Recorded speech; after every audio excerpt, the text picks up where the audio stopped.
ମୁଁ ଶ୍ରୀ ବାରିଣୀ ଦାସ थाना अधिकारी बैसिका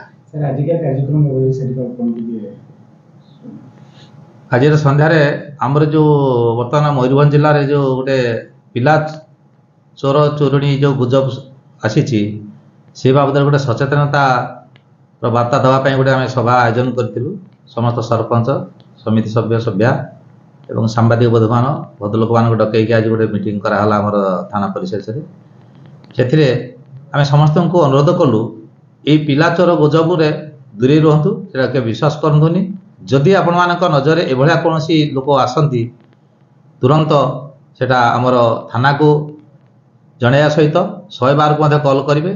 तथा सांबादिक मान जनइबे से अंचल से सरपंच हूँ सब जेकोसी शिक्षित लोक जनइले से तुरंत आमको थाना को खबर देले आम से रेस्क्यू कर उपयुक्त इनक्वारी कर यथाविधि कार्यानुष्ठान नबू से बाबद आज गोटे होता आज गोटे यही परिप्रेक्षी आम ये मयूरभंज अंचल जो गोटे अंधविश्वास अच्छी डाहाणी सन्देह करके लोक मान बहुत भी निर्यातना दौरान एमती बहुत जीवन बेहानी होती से गोटे अंधविश्वास को विश्वास नक मेडिकल साइंस उपर विश्वास करने कथा ज्वर हो झाड़ा हो जेकोसी एमती हेले से भावती आमको किए गोटे डाहाणी लगे तेणु ये गोटे अंधविश्वास एथिरे कई वशवर्ती हूँ ना समस्त को आम अनुरोध करूँ।